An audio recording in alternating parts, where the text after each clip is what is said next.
बार फिर से आपका स्वागत है सी न्यूज भारत में। मध्य प्रदेश बुलेटिन में हम सबसे पहले बात करेंगे डिंडोरी की, जहां पर नदी नालों के किनारे स्थित स्कूलों में अवकाश घोषित किया जाएगा। और साथ ही बात होगी सिवनी की, जहां पर एकीकृत माध्यमिक शाला घोघरी माल के प्राचार्य की लापरवाही का मामला आया सामने। इन तमाम खबरों पर करेंगे विस्तार से चर्चा। खबर छतरपुर से है, जहां एमपीआरडीसी द्वारा रोड को निर्मित करने का टेंडर सुभाष पांडे को दिया गया था, जिसमें ठेकेदार सुभाष पांडे के द्वारा बड़ी लापरवाही सामने आई है। आपको बता दें, रोड के ऊपर से पानी बह रहा है, किनारों पर मिट्टी नहीं डाली गई। बता दें कि इस सड़क में लगभग 6 किलोमीटर में पत्थर मंडी क्रेशर स्टोन एरिया स्थित है, जिससे सरकार को एक अच्छा राजस्व की प्राप्ति होती है। इसी क्रम में शासन द्वारा इस रोड को साल 2022-23 में बनाने के लिए स्वीकृति किया गया था। अभी तक सिर्फ 8 किलोमीटर सड़क का ही निर्माण हुआ है। वहीं जल भराव की स्थिति से आवागमन में लोगों को परेशानियों का सामना करना पड़ रहा है। अप्रत्यक्ष रूप से ठेकेदारों ने लोगों का आश्वासन छीन लिया है।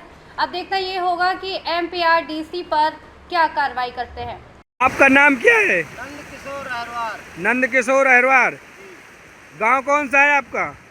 बदौरा कला। बदौरा कला। जी। अच्छा, आप ये बताइए, आपको प्रॉब्लम और परेशानी क्या है? ये सर श्रीमान जी परेशानी है कि ये जो रोड से पानी बह रहा है। अच्छा। मकान है वो देखिए। अच्छा, कहाँ पे है आपका? वो मकान दिख रहा है। जी जी उस मकान में मेरे पानी भर गया है। जी। सुभाष पांडे रोड का ठेकेदार था। अच्छा, आप ये बताइए, ये सीसी रोड स्टार्ट कहाँ से हुआ था? बनना स्टार्ट कहाँ से हुआ था? प्रकाश बमौरी से बदौरा कला तक है। प्रकाश बमौरी से बदौरा कला बदौरा कला तक है। हाँ। और ठेकेदार जी का नाम क्या है? सुभाष पांडे। सुभाष पांडे। जी। तो आपने पांडे जी को बताया नहीं कि यहाँ पुलिया का निर्माण कार्य करना है? हमने निवेदन की श्रीमान जी, उसने हमारी एक नहीं सुनी कि ये पुलिया नहीं बन रही यहाँ। और ये बदौरा का पानी खुले ताल है जी। इसी से पानी भरता है। ये पानी देखिए, यहाँ मैं बहुत काटी में हूँ, ये इतने से पानी चल रहा है। यहाँ देखिए सारा तालाब बन गया है। देखिए, मध्य प्रदेश राज्य है। और ये रोड देखो, रोड पूरा कटके बह जाएगा और पुलिया कहीं है नहीं। मेरे खेत, मेरे मकान में पानी भरा है, मेरे बच्चे रोड में बैठे हैं, वहाँ चल के देखिए। तो आप क्या चाहते हैं? अरे ये चाहते हैं कि पुलिया बन जाए, कहीं भी बन जाए, पानी का रास्ता बन जाए, और हम कुछ नहीं चाहते। पुलिया चाहते हैं? बस ये हम कहीं बन जाए पुलिया।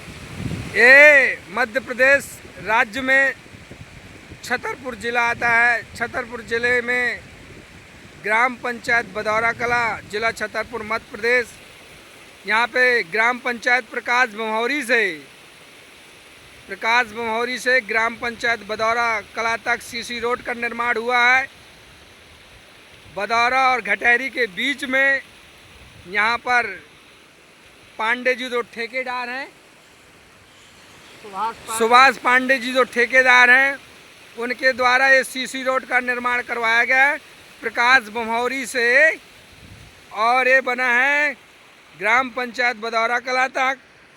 और श्रीमान जी ये देखिए, ये सीसी रोड का निर्माण तो हुआ है, मगर यहाँ पुलिया बनने की ज़रूरत थी। यहाँ पुलिया नहीं बनाई गई है और पैसा का निकासी कर ली गई है।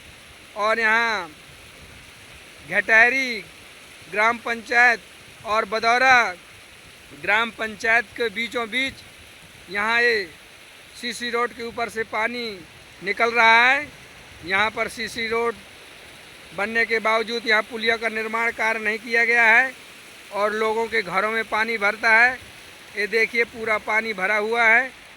मेरा मध्य प्रदेश शासन से अनुरोध है कि यहाँ पे पुलिया का निर्माण कार्य जरूरी है। ये देखिए। छतरपुर से सीनियर संवाददाता काशीराम श्रीवास की रिपोर्ट। डिंडोरी जिले में हो रही अति वर्षा की वजह से अब नदी नालों के किनारे स्थित स्कूलों में अवकाश घोषित किया गया है। कलेक्टर ने ऐसे स्कूलों में अवकाश घोषित करने के लिए अनुविभागों के एसडीएम को अधिकृत किया है। अभी हाल ही में देखने में आया है कि अति वर्षा की वजह से स्कूली बच्चों को बाढ़ की वजह से भारी परेशानियों का सामना करना पड़ रहा है।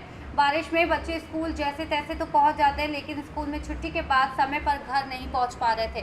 कई बार बच्चों को स्कूल में ही रोककर उनके खाने पीने का प्रबंध करना पड़ता था। हालांकि प्रशासन ने बच्चों के हित में एक बढ़िया आदेश जारी किया है। डिंडोरी से सीनियर संवाददाता दीपक की रिपोर्ट। नालचा में धामनोद थाना के एबी रोड स्थित गुजरी बाईपास एक दर्दनाक वारदात घटी, जहां खरगोन से इंदौर जा रहा महाजन परिवार की कार रास्ते में पंचर हो गई। वहीं नीचे उतरे गाड़ी का टायर बदला ही था कि तभी अचानक 5 नकाबपोश बदमाश आधम के लाठी पत्थर से लैस इन युवकों ने परिवार के पुरुषों और महिलाओं पर हमला कर दिया। गंभीर मारपीट के बाद बदमाशों ने सोने की 3 चेन, सोने की 4 चूड़ियां, चांदी का 1 कड़ा, 3500 रुपए और पर्स सहित लगभग 10 लाख रुपए की लूट को अंजाम दिया और फरार हो गए। घटना की सूचना मिलते ही धामनोद पुलिस ने मुन सिंह एवं ड्राइवर श्यामलाल मौके पर पहुंचे। जानकारी लगते ही धामनोद से कई समाजजन भी मौके पर पहुंचे। इसके बाद धामनोद एसडीओपी मोनिका सिंह को सूचना दी गई। एसडीओपी मोनिका सिंह ने देर रात घटना स्थल का निरीक्षण किया, वहीं घायलों को अस्पताल में भर्ती कराया गया है। रात में कुछ लोग आए हैं घायल अवस्था में, क्या है पूरा मामला? जी हाँ, एक ही परिवार के 5 व्यक्ति यहाँ पर लाए गए हैं। बताया जा रहा है कि लूटमार की एक घटना हुई है, जिसके बाद इन 5 को यहाँ लाया गया था, जिसमें से 3 जो है वल्लभ, सचिन और शारदा जी, इन्हें चोटें आई हैं। इनका प्राथमिक उपचार करके हायर सेंटर के लिए रेफर कर दिया गया है। आपका नाम और पता? डॉक्टर श्रद्धा सावले, सीएचसी धामनोद मेडिकल ऑफिसर। अपनी दादी के प्रोग्राम में खरगोन आया था। दादी मेरी गुजर गई थी, तो इमीडिएटली मुझे खरगोन आना पड़ा और वापस मैं बेंगलोर जा रहा था। अपनी मेरी सुबह कल फ्लाइट है 7 बजे, मैं वापस जा रहा था। तो रास्ते में गुजरी के पास से निकला तो पंचवटी से एक आधा किलोमीटर पहले गुजरी फाटक पे 5 लोगों ने हमारी गाड़ी का टायर पंचर किया और गाड़ी आगे जाके रोकना पड़ी मजबूरन। उसके बाद में जाकर हमें गाड़ी को इमीडिएटली रोकना पड़ा। हम टायर चेंज कर रहे थे कि 5 लोग इमीडिएटली आ गए और हम पे हमला कर दिया। मेरी माँ को धक्का दे दिया, मेरी माँ के कान काट दिया, पूरा ज्वेलरी निकाल ली पूरी। उसमें माँ का मंगलसूत्र, चेन वगैरह सब कुछ थी। मेरी गले की चेन काट ली, भाई का काट लिया, लठ मारे और मम्मी की चूड़ी वगैरह भी थी? मम्मी की चूड़ी वगैरह भी थी। क्या नाम है आपकी मम्मी का? शारदा महाजन। आपका क्या नाम है? सचिन सुरेशन महाजन। कितने लोग थे आप? हम लोग 5 लोग थे। मैं था, मेरा भाई थी, मेरी वाइफ था, मेरी मदर थी और मेरी भांजी साथ में थी। अच्छा, वो लोग कितनी संख्या में थे चोर? वो 5 लोग संख्या में थे।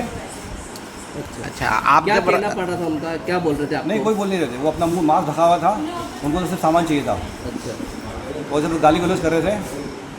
और हमला कैसे करा उन्होंने? हम पहले लठ से हमला, पहले पत्थर मारे, फिर लठ से हमला किया। सभी को चोटें आई आपके? मेरे और मेरे भाई को चोटें आई है, मेरी माँ को चोटें आई है। मेरी माँ को धक्का देके गिरा दिया गया। वैसे भी उनके कमर में प्रॉब्लम है, उनको जोर से धक्का देके गिरा गया। आपकी पत्नी थी साथ में, उनके साथ भी लूटा पाटा? नहीं, उनका कुछ नहीं किया। उन्होंने हेल्प मांगने की कोशिश करी, गाड़ियाँ रोकने की कोशिश करी, पर वो कुछ नहीं गिरा क्योंकि वो थोड़ा दूर निकल गए थे गाड़ी रोकने के लिए, पर किसी ने गाड़ी रोकी नहीं। नालचा से सी न्यूज संवाददाता अशोक मिरदवाल की रिपोर्ट। खबर सिवनी से है, जहां जिले की एकीकृत शासकीय माध्यमिक शाला घोघरी माल में एक चौंकाने वाला मामला सामने आया है, जहां स्कूल की प्राचार्य शुक्रवार को अनुपस्थित रही और शनिवार को दोपहर 12:30 बजे विद्यालय पहुंची।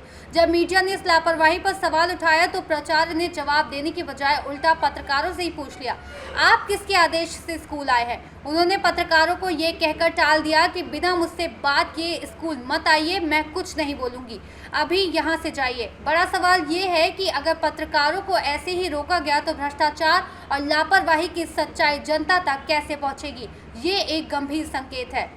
नाम? सर, पहले ये बताइए कि आपका कुछ आदेश है यहाँ? नहीं, हम लोगों को कोई आदेश नहीं मिलता कभी मीडिया को। सॉरी, मैं आपसे कोई बात नहीं करना चाहती। कहाँ से आदेश लाना है आप ये बता दीजिए। पूछना क्या चाह रहे हैं? हम यही पूछ रहे थे, कल भी आप नहीं थे, आज भी 12:30 बजे आए हैं। जी सर, मेरे ऑडिट का था जी, तो इस वजह से मैं आज लेट आई। और कल छुट्टी? कल छुट्टी नहीं थी। शिक्षकों ने जैसा बताया कि कल भी नहीं थी आप, जी, और आज भी आ रही हैं, तो चलिए आज ऑडिट था, कल का कल छुट्टी में थी सर मैं। आवेदन किसको दिए है आपने? सर। किसको आवेदन है यहीं पे। आगे वीडियो सर को नहीं दिया? नहीं, वीडियो सर को नहीं दिया। या प्रचार सर को? अचानक देखिए, यदि मैं अचानक रुक रही हूँ, स्वास्थ्य खराब है, तो मैं कैसे दे सकती हूँ सर? तो ग्रुप में तो डाला होगा आपने? ग्रुप में भी नहीं डाला सर मैंने। क्यों? अब स्वास्थ्य ही खराब था सर, तो इस वजह से आवेदन नहीं जैसे डाला। आपने बोला यहाँ रखा है, हाँ, तो मैम आप ग्रुप में तो डाल सकती थी जब यहाँ हाँ, इतना ग्रुप बनाए। में नहीं डाल पाई मैं।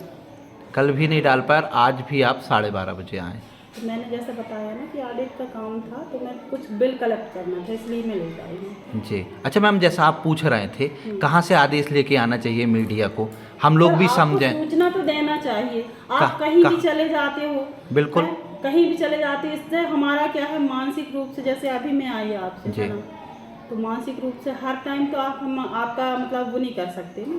भाई आपका भी एक निश्चित समय रहना चाहिए कि आप आ रहे हो हमारे यहाँ। नहीं मैम, हमारा तो ये रहता है जैसे हम नहीं, निकल। ऐसा नहीं होना चाहिए सर। देखिए हाँ। यदि आप हमें बताकर आएंगे तो हम भी आपके लिए तैयार रहेंगे, है ना। अब आप जैसे आप पीरियड के टाइम में अभी आए हो, है ना, 2 शिक्षक आपके पास में लगे हुए बताने के लिए, तो ये कोई सही है क्या? ये बिल्कुल सही नहीं। एक नहीं, पीरियड सुनिए मेरी बात सुनिए। जब हम लोग आए देखिए, थे, सुनिए आप भी मेरी बात सुनिए और मैं भी आपकी बात सुनिए। नहीं तो तभी हम जैसे लोग- आपने बताया तो हमारा भी तो हल हाँ, सुनेंगे। हाँ। जब हम आए थे, जब बच्चे खेल रहे थे, कोई पीरियड नहीं लगा था, जैसे ही आप आए हैं तब घंटी बजी है, आप किसी भी शिक्षक से पूछ लीजिए या ग्रामीण से पूछ लीजिए। अभी अपन स्कूल से बाहर नहीं है, तो हमारे से ना हमने कोई कमरे में गए, हम बराबर नहीं, कार्यालय में सुनिए, आए क्या हैं। है ना, ये अभी पिछले विगत वर्ष 1 साल से ये चल रहा है। पहले तो आप इसको बंद करिए, जी पहले बंद करिए, लाइए जी। फोन मुझे दीजिए। सिवनी से सी न्यूज संवाददाता ईश्वर दीक्षित की रिपोर्ट। विदिशा में केंद्रीय कृषि मंत्री शिवराज सिंह चौहान ने दौरे के दौरान पौधारोपण किया और महिला आंचल कक्ष का शुभारंभ किया, जो माताओं और बच्चों की सुविधा के लिए बनाया गया है। इसके बाद उन्होंने बेतवा सभागार में दिशा समिति की बैठक में भाग लिया, जिसमें मंत्री लखन पटेल, जिले के सभी विधायक और प्रशासनिक अधिकारी मौजूद रहे। बैठक में जिले की योजनाओं और विकास कार्यों की समीक्षा की गई। मैं इस बैठक को बहुत अर्थपूर्ण बनाना चाहता हूँ। बैठक के लिए बैठक नहीं, परिणाम के लिए बैठक, लोक कल्याण के लिए बैठक, विकास के लिए बैठक, समाधान के लिए बैठक। इसमें एक तरफ हम देखेंगे योजनाओं का क्रियान्वयन कैसा हुआ है, हो रहा है, नहीं हो रहा है, कहाँ सुधार की जरूरत है। और ये करते समय मेरा व्यक्तिगत द्वेष राग किसी से नहीं है। जीवन का मकसद केवल यही है कि अपनी जनता को अपना भगवान मान के उनकी बेहतर सेवा करें और भारत सरकार की और राज्य सरकार की योजनाओं को ढंग कर लोगों तक पहुंचाएं। मैं आदरणीय जनप्रतिनिधि गणों से भी कहना चाहता हूं, हम इसी दृष्टिकोण को रखते हुए अगर मॉनिटरिंग का काम ठीक से कर लें तो जनता की बहुत बड़ी सेवा हम कर सकते हैं। जैसा कि हम बैठक में देखेंगे कि एक चीज की गहराई में अगर जाते हैं तो फिर ठीक करने की संभावनाएं बढ़ जाती है और प्रशासन भी उसको उसी रूप में ले। अपनी तो तरफ से अपना मानव जीवन सार्थक करना है, दूसरों की और दूसरे कोई नहीं, सब अपने उनकी सेवा करके इसी भाव से इस बैठक को लेंगे और पहले पिछली बैठक के जो निर्णय थे एक बार उन पर नजर डालेंगे। आप शुरू करें। विदिशा से सी न्यूज संवाददाता सुनील की रिपोर्ट। फिलहाल के लिए इस खास बुलेटिन में बस इतना ही। देश दुनिया की तमाम बड़ी खबरों को जानने के लिए जुड़े रहिए सी न्यूज भारत के साथ। हर खबर आपके साथ, आपके हाथ।